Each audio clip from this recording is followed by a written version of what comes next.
suddenly the whole world wants to know about gold. I thought this to be an opportune time because sovereign gold bond hits the market next week. So let's address those queries for you. So in the second video, I'm going to take up the question of whether it makes sense for you to have gold as a part of your asset allocation. In the third one, we will answer the most asked question nowadays. Gold has run up, so does it make sense to get into gold at this point in time? The fourth one, we'll take up the sovereign gold bond, the sixth series that is going to hit the market next week. And yes, for those of you who know me, I will not go on to the second question till I make sure that you know the basics. So the first video, we are just going to know the basics about gold. But before I begin, if you want to know about the second and the third and the fourth videos, you might want to hit the subscribe button. So with that, let's get going.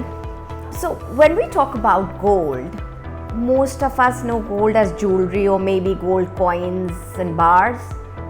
But internationally, when you talk about gold demand is measured in 5 categories, so to say. Of course, jewelry being the first one. The second one is gold coins and bars. Third one is technology. Yes, what is technology? Those gold teeth, that forms a part of technology.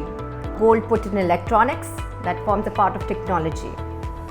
And industrial products also have some bit of gold. So that's the technology aspect of gold.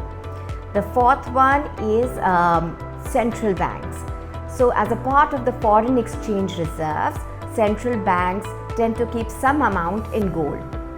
And the fifth one is exchange traded funds. How could I forget that? That's the most talked about one today. So that's where the demand of gold comes from. Where does the supply of gold come from? Supply of gold comes from either reused gold or freshly mined gold. So it is 70% in favor of freshly mined gold and 30% in favor of reused gold. Now, which are the major regions where gold is demanded? And yes, no prizes for guessing that. But the Greater China region is number 1, India is number 2, Middle East is number 3, and you can have a look at this chart which gives you the breakup. Where does the supply of gold come from? The mining of gold.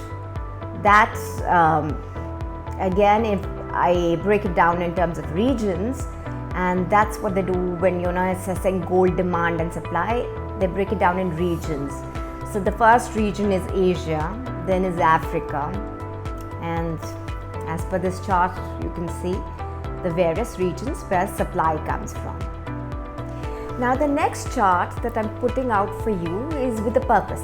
Have a look at it. Look at these boxes in mauve, okay? That gives you the picture of how much central banks are demanding gold. So these positive boxes used to actually look negative way back in 2008 and before, or maybe 2007 and before.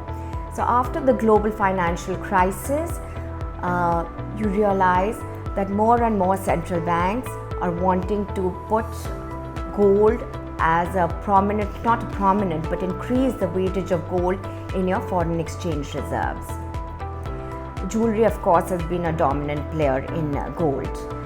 Exchange traded funds, the green box that you look at, so that's the box which fluctuates. So if you see in 2013, 14, 15, it had become a smaller box. But since 2016, it's been gaining prominence. So no conversation on gold is complete without the Bretton Woods system. What is the Bretton Woods system? So in 1944, when the Second World War was almost ending, that's the time when countries decided they needed a new economic order. They needed to be able to trade with each other, and for that they needed a foreign common currency. So what did they do? They pegged their currency to the dollar, and the dollar in turn was pegged to gold. So it was $35 for an ounce of gold. But the currency between US dollar and let's say the other country, let's say INR, that could fluctuate. So, but needless to say, this was not a sustainable model where gold is in short supply and you try to link currency to gold. You limit, in essence, your power to print currency. So it did not work out. And in 1971, Nixon unilaterally declared that gold will not be exchangeable or dollars will not be exchangeable for gold anymore. So cut to today. How has COVID impacted gold? So if you really look at it, the demand for gold bars and coins is at a 11-year low. Central banks who demand gold, their demand is down to 40% of last year. Last year, of course, 2019 was a stellar year. Then jewelry is halved. So why is gold going up? Where is all this demand coming from? Where is the price hike coming from? From exchange traded funds. So that is the hero in gold, which is galloping. Just to give you an analogy, in the first half year of 2020, amount of ETFs that have been prescribed to surpass the whole demand as of 2019. So yeah, that's galloping, and that's what's caused your gold to run up to where it is today. So with that, I'm going to end the first video and I'll see you in the next one. Good evening. Bye.